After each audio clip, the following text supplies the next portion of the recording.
네, 장이 시작했습니다. 시가는 577.00인데요. 첫 봉 음봉이 나고 있네요. 두 번째 봉이 바로 첫 봉을 감아 올리는 양봉으로 마감을 했습니다. 세 번째 봉 보겠습니다. 두 번째 봉 음봉 이후에 아래 꼬리 단 양봉이 나왔고요. 짧은 몸통이지만 네 번째 현물 시작봉이 위로 방향을 잡습니다. 여기 매수죠, 저희가. 예. 사실 여기가 깨지면 봉 완성 기준으로 청산하는 거죠. 예. 원칙을 명확하게 지켜야 됩니다. 예. 아래 꼬리 크게 달았는데 음봉이지만 아래로 시세가 진행되지는 않았어요. 예, 위로 방향을 잡았고 저희는 라인을 꺼보겠습니다. 라인 이렇게 끌 수가 있고요. 예, 시세가 가파르니까 가속 트렌드 라인, 요 시세가 났을 때 따라가는 겁니다. 이렇게. 저희 이 라인 나오면 청산하겠습니다. 예. 저희 여기 매수했고 579.45. 예, 3포인트네요. 2.95포인트입니다.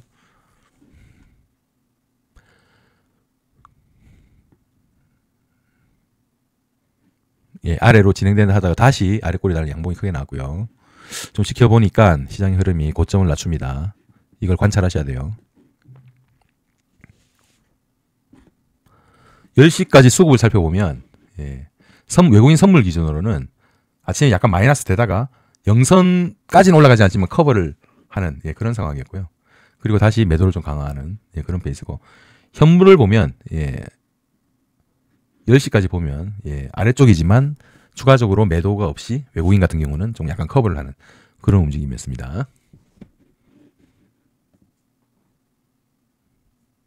근데 이 부분에서 이제 외국인이 다시 선물 매도를 강화를 했고요. 현물 같은 경우도 10시 반을 기점으로 약간 모멘텀이 둔화되긴 했어요. 기간은 오늘 주구장창 약간 매도하려는, 시세와 상관없이 매도하려는 그런 분위기입니다. 또 다시 반등하네요. 라인을 껐는데 위로 올라옵니다. 실제로 수급 자체는 약간 액면 자체가 매도입니다. 매도. 하지만 모멘텀도 생각해야 되거든요. 모멘텀이란 여기서 뭐냐, 마이너스 4천억 팔다가 마이너스 2천억이 되면 플러스 2천억의 모멘텀이거든요. 그런 부분도 항상 고려를 해야 됩니다. 그러니까 총액 기준으로 마이너스나 플러스라도 중요하지만 어떤 상황 대비 어떤 상황이 마이너스 크게 나다가 작게 마이너스가 나면 플러스 모멘텀인 거죠. 위로 다시 방향을 잡네요. 그리고 속도 또한 굉장히 가파릅니다. 근데 최근에 보면 이런 속도에 너무 놀랄 필요가 없는 게, 한번 판다 그러면 거의 10포인트, 한번 오른다 보면 또 10포인트 이러기 때문에 일단 최근에는 이런 속도라는 부분에서는 뭐 반등의 속도가 가파르다 뭐 이런 부분이 과거에 저희가 생각했던 그런 거와 좀 다른 것 같아요. 자, 일단 막혔네요. 일단 막혔으니까 라인 하나 꺼보겠습니다.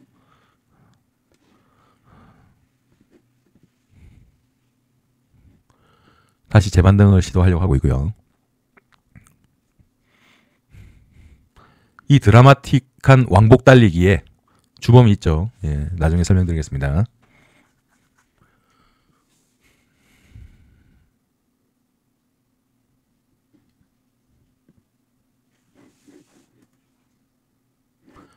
사실 여기까지 외국인이 6천억 가까이 팔다가 지금 영선에 거의 육박했어요. 그러니까 이 부분에서는 플러스 6천억의 모멘텀이 있는 거죠. 그래서 지금 현재의 상황과 모멘텀도 체크할 필요가 있습니다.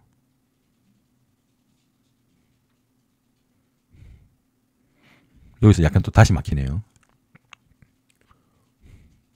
살짝 뚫었다고 생각했는데 다시 막힙니다. 거래량 크지 않았고 오히려 음봉 거래량에 거래량이 발생하고 있죠.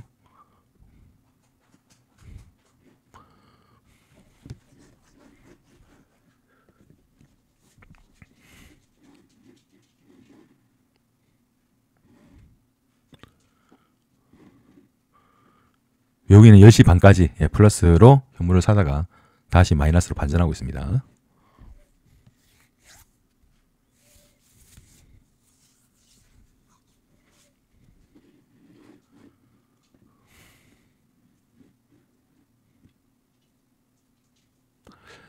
외국인이 거의 6천억을 매도하다가 다시 영선에 돌입을 했는데 다시 약간 매도를 하는 느낌입니다.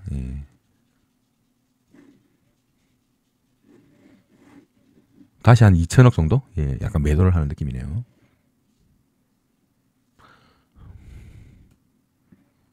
사실상 또 오늘을 보시면 아침 시작부터 10시 반까지 레인지를 다 그리고 그 안에서 왔다 갔다 하는 장인데, 오늘은 장이 특이한 게 뭐냐면 왕복 달리기를 너무 심하게 하고 있어요.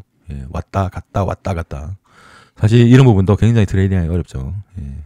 그래서 여기서 매도를 했다, 시세를 좀 보겠다 하는데 또 반등을 해요. 요즘 시장에 이런 장이 많죠. 그러니까 장의 스타일을 잘 생각해야 됩니다. 저점을 이은 선을 한번 꺼볼까요? 제가 저점을 이은 선 잘 안 끊는데, 예. 딱 꺼보니까 또 여기서 저항이 되고 있죠. 그럼 다시 빠지면 또 추가로 빠지느냐, 또 따라가다 보면 또 다시 반등을 합니다. 그래서 오늘은 결국 시장이 왕복 달리기 시장이다. 예, 이렇게 볼 수 있고.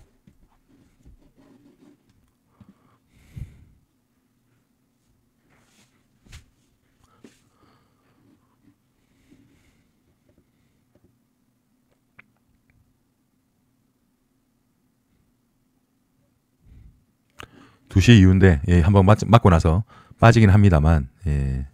아, 또 여기가 지켜보면 알겠지만 상당히 만만치는 않은 것 같아요. 아래꼬리 지지하고 다시 올라갑니다. 예.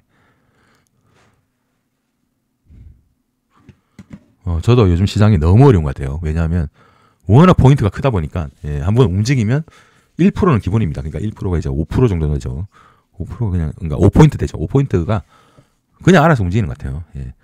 불과 뭐 5분봉 한 두세 개로 그냥 1%가 움직입니다. 어떻게 보면 시장이 좀 얇다라는, 예, 그런 생각도 들고요. 예. 그러니까 결국 시장이 사자가 많으면 쏠림 현상이 강해지고 팔자가 또 많으면 쏠림 현상이 강해지는 거죠. 자, 여기서 이제 올라서는지 봐야 되겠지만 또 올라서지를 못하네요. 오늘 보시면 왕복 달리기 오전 빠지고 다시 올랐다가 다시 빠지고 그리고 다시 올리고 다시 빠지는, 예, 그런 상황이 벌어지는 것 같습니다. 마지막에 외국인 선물을 좀 커버를 하는 것 같아요. 플러스로. 예, 약간 플레이를 하는 것 같은데 실제로 마지막에 이루어지는 외국인의 선물 포지션은 크게 신경 안 쓰셔도 됩니다. 마지막 정리 매매가 강하기 때문에 오전에 일어나는 그런 수급 동향과 오후에 일어나는 수급 동향은 좀 많이 다를 수 있으니까 조심하셔야 됩니다. 그래서 오후에 매매를 조심하셔야 된다는 게 이제 그 얘기죠.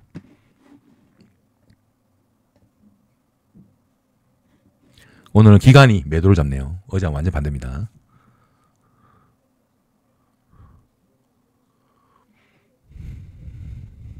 어제 하이닉스 실적 발표, 오늘 삼성전자 뭐 잠적 실적 발표, 뭐 이런 거 좀 나왔죠. 그 다음에 뭐 간세협상 타결 뭐 이런 뉴스 나왔는데 사실 지수 자체는 결과론적이지만 힘은 좀 없었다, 이렇게 볼 수 있겠습니다. 자, 금일 시장 정리해보겠습니다. 첫 봉 음봉 났어요. 예, 갭상승하면 항상 벌어지는 일이죠.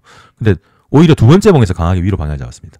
세 번째 봉 위로 방향을 잡지는 않았지만 아래꼬리 음봉이었다가 아래꼬리, 그 다음에 보시면 알겠지만, 예, 위로 방향을 잡아요. 예, 저희 여기서 매수를 했고요. 네 번째 현물 시작봉이죠. 그리고 바로 음봉이 났지만 또 아래꼬리, 그러니까 몸통보다 아래꼬리가 큰, 예, 그런 상황이 벌어집니다. 그 위로 방향을 잡습니다. 그래서 라인을 처음에 이렇게 껐다가 가속 트렌드 라인을 꺾고 깨져서 청산을 했습니다. 예, 이 포인트가 한 2.95포인트가 됩니다. 항상 원칙으로 대응하는 거죠. 많은 분이 생각하세요. 뭐 가속 트렌드 라인을 언제 끊는 거냐. 그게 뭐 사실 복걸복이고 그런 게 일어나면 상관없지만 그런 게 일어나지 않는 경우도 많아요. 그러니까 원칙을 정하시면 됩니다. 예, 룰이 있는 게 아니에요. 자기만의 원칙을 정하는 거죠. 예. 자, 이거 이봉 보세요. 이봉 이제 빠져내려옵니다. 이봉 어떤가요? 이봉 느낌 어떠세요, 여러분? 이거 5분봉입니다. 예, 시가가 579.75예요. 처음에 어떻게 했을까요? 이 음봉의 영향으로 처음에 음봉이 더 진행됐겠죠. 저가가 얼마입니까? 578.10입니다. 어떤 생각이에요? 1.6포인트예요. 1.6포인트 음봉이 진행되다가 5분 사이에 아래로 가는 듯 했으나 바로 위로 반전시키면서 또 종가는 어떻게 되나요? 581.05죠. 어떤 생각이 드세요? 예. 위아래로 1.5포인트는 그냥 봉 하나로 왔다 갔다 한다는 겁니다. 물론 결과론적으로 다시 빠져서 망정이지 사실 이렇게 바닥으로 양봉이 나고 올라가도 할 말이 없는 시장이거든요. 예. 이런 시장에 저희 어떻게 대응해야 될까요? 감정적으로 뭐 이렇게 아래꼬리 달고 위로 양봉이 났으니까 위로 가겠지라고 대응합니까? 그게 아닙니다. 저희가 시장에 대응하는 가장 중요한 원칙은 시장의 움직임에 무차별, 무감정적으로 대응하는 게 중요해요. 많이 빠지네. 더 빠질 것 같아. 매도. 오를 것 같아. 더 오르면 매수. 이런 게 아닙니다. 철저하게 어떠한 원칙이든 스탑로스와 원칙이 확실하다면 저는 전략으로 돈을 벌 수 있다고 생각합니다. 왜 그러냐면 자, 주포인 외국인이나 기관이 돈을 벌겠죠. 두 번째, 원칙을 지키는 사람이 돈을 번다고 볼 수는 없지만 잃습니다. 잃습니다. 어떤 걸? 평균적으로 가면 수수료를 잃을 수가 있어요. 평균의 원리에서. 그런데 문제는 외국인이 돈을 벌고 기관이 돈을 벌고 우리가 원칙으로 대응했는데 수수료만큼만 손실 나는데 그 외국인과 기관의 이익은 누구의 손실일까요? 감정적으로 대응하는 많은 개인 투자자들의 피와 땀이죠. 어떻게 보면 그냥 명확한 겁니다. 예. 이러한 논리를 잘 생각하셔야 돼요. 트레이딩에서. 물론 이 트레이딩 하나하나에 그 시세의 시그널이나 신호가 지금 제가 말씀드린 거랑 아무 관련이 없다고 생각하지만 잘 생각하시면 누군가는 장기적으로 돈을 벌고 누군가는 장기적으로 돈을 잃고 있다는 거죠. 반대로 얘기하면 누군가가 돈을 잃어야 누군가가 돈을 번다는 겁니다. 이게 제로섬 게임이잖아요. 그런데 하루하루는 내가 이기고 당신이 질 수 있지만 장기적으로 보면 평균이 수렴하거든요. 예를 들면 실력차가 난다.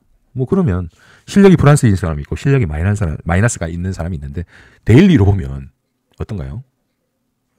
모르죠. 하지만 일주일을 보면요. 한 달을 보고 1년을 보면요. 그게 표시가 납니다.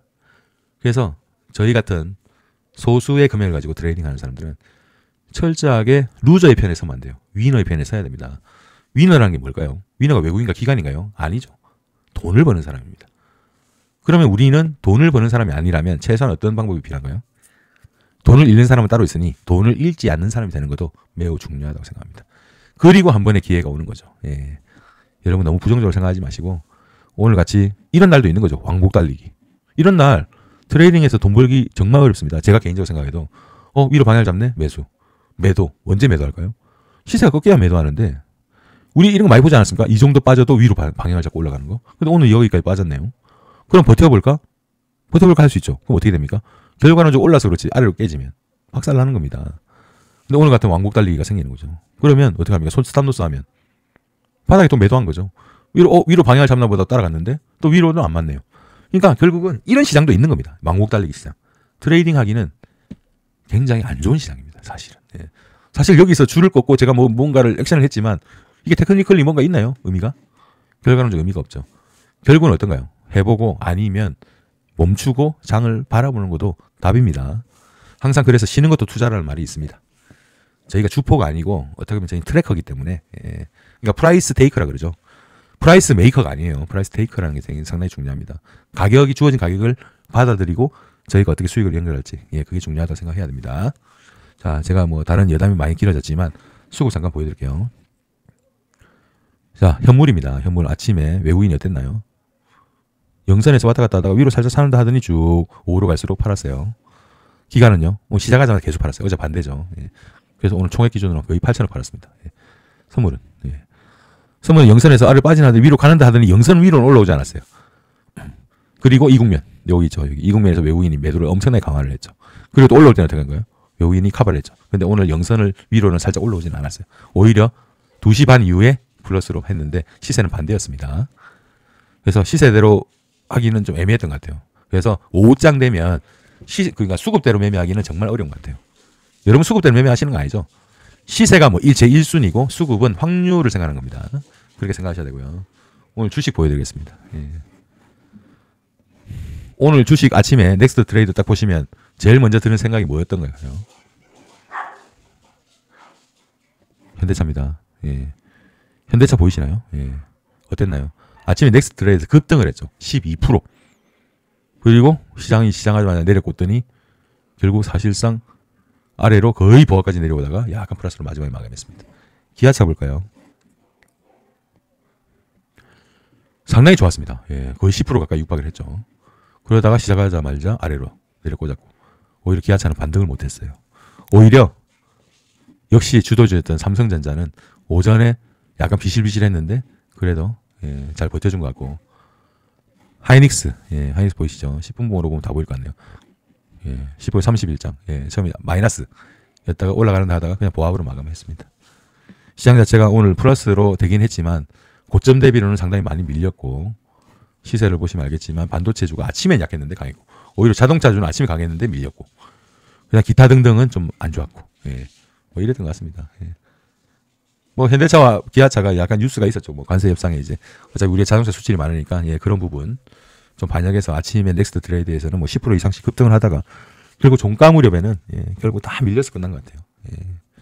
그리고 최근에 자동차주가 많이 못 올랐죠. 그 관세 협상 때문에. 오히려 반도체주는 랠리하는 국면에서. 그래서 사실상 이제 종목이나 업종 간 갭매우기도 있었던 것 같습니다. 예, 여러분 금이 어떠셨나요? 예. 이제 내일 또 한 주가 지나갑니다. 사실 뭐 오늘 옵션 만기였긴 한데 요즘 옵션 만기가 의미가 있나요? 예. 워낙 시세가 크게 움직이다 보니까 문제가 뭐냐? 종가에 뭐 위로 올린다 빠진다가 의미가 없어진 것 같아요. 솔직히. 예. 그래서 뭐 요즘은 뭐 위클리 옵션 만기입니다. 뭐 장 분위기를 봐서 마지막에 조심하셔야 됩니다라고 하지만 실제로 종가에 움직여봐야 2포인트인데 사실 뭐 5분 만에 2포인트가 그냥 움직일 수 있으니까 사실 뭐 옵션 만기에 의한 종가가 의미가 있을까 그런 고민도 요즘 최근에 듭니다. 예, 이상으로 복귀를 마치겠습니다. 감사합니다.